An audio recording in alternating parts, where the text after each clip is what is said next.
News Network. I'm Gary Franchi. Joining me now for the special web edition is World Bank whistleblower Karen Huden. She's one of many of a coalition of whistleblowers who are making waves across the planet. She's joining me now in studio. Karen, welcome to the program. Thanks for having me on, Gary. Karen, just before we went to air, we were discussing the global corruption, the global syndicate, the bankers. Who are these people? Who are the individuals? Who are the puppet masters pulling the strings of the bankers? Well, because you had mentioned the Jesuits in a previous interview, so I'm intrigued as to know where's the connection to the Jesuit order, as well as through the Vatican and beyond. There's many secret societies in the world. Many people speak of the Illuminati and the Masonic orders, the Order of the Garter, many of these super elite organizations that operate in secrecy. So I know I've named a few already, but if you could help us elaborate on these points, who are the people pulling the strings? Well, do you remember when there were ghettos and you had something called a Huden that were the ones that would draw up the lists of the Jews that were going to get exported the next day? Do you remember how that system worked? Well, it was a little before my time, but history would dictate what happened in those ghettos. So elaborate. These were traitors to their people, who were helping because they thought they were going to save themselves. That's maybe why they did that, but it doesn't matter what their motives were. They were doing the work against their people. Now, think of this as an elaboration on a larger scale, and what we're dealing with actually is humanity and the elite, the secret societies, the Vatican. They're traitors to humanity, because the one at the very core that's pulling the strings is a different species. They're not the human race. They're called Homo capensis. They have been on Earth together with humanity for before this ice age. And the reason I know about this is because I was trying to help out a movie producer who couldn't get his movie. It was called The Banksters Made Off with America, Edmund Drile.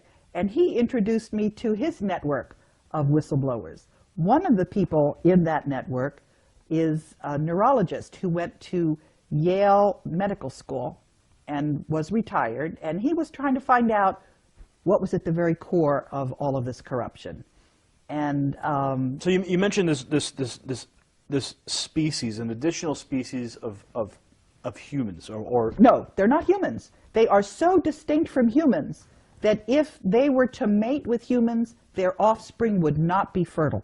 Now, are you speaking of the biblical Nephilim is an entity that people have discussed and tried to understand for millennia, and that is the race of offspring of humans and the fallen angels from. No, these are not angels. These are not spiritual. Well, the Nephilim themselves were the offspring of the fallen angels and humanity. Is this the same species? They are not fallen angels. Mm-hmm. They are critters. People who I am getting emails from saw them the day before. They look just like human beings, except they have these big skulls. And that is why in the Vatican you see these crazy meters, is what they're called. And that's why the very first Jew, Moses, wore one of those things, because he was one of those Homo capensis as well. We have DNA samples of them. And the reason we know this is because it was in the papyri of one of the pyramids. I found this out from from the internet. But what is really remarkable, actually, is that we have had so much evidence, and we haven't had any studies into it. If you look at the archaeology, there is a civilization off the coast because the sea level has risen by 400 meters.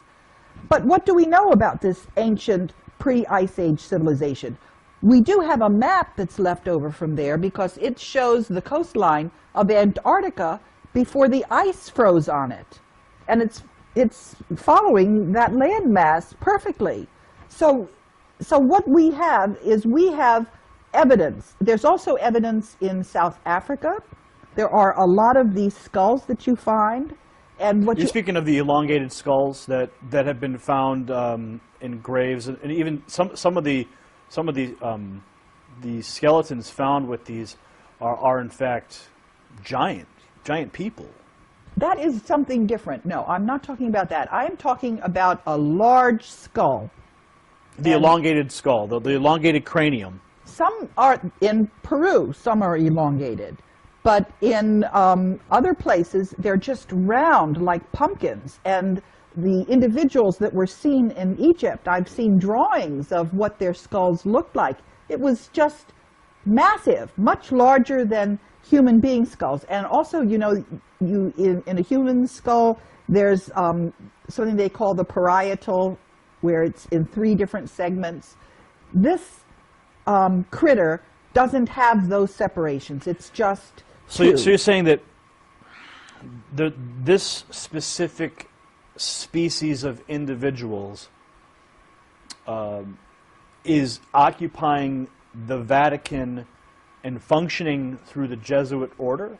Yes, but they're also working in the banks in Portugal, because one of the people who saw this, you know, in Saturday Night Live, there was a broadcast of something called the Coneheads.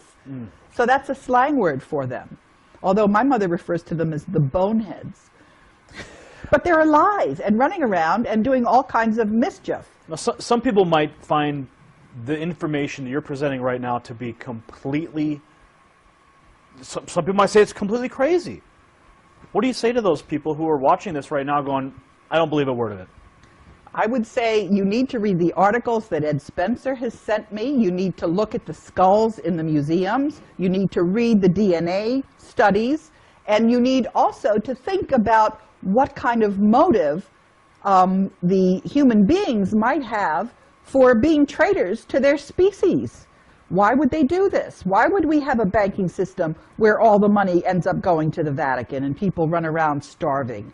Why would we have, for example, if you look at what the actual teachings of Jesus Christ were, as opposed to when you had translations and various things happened and got put in there. And as some of the whistleblowers have been discussing this, information, articles on Homo capensis have disappeared from the internet. They've been taken down. And other critics who, I don't know why they're getting all the coverage they are, and they've been getting features in Wikipedia. Let me talk a little bit about Wikipedia. Sure, okay? sure. I had an experience with Wikipedia because I got involved in trying to edit the biography on Robert Zoellick, who was the World Bank president.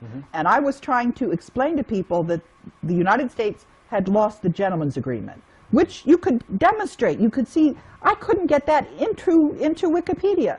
They were clearly being controlled by this group that that is controlling all the capital markets. So do you and the think banks. do you think that these same people were preventing your Wikipedia edits?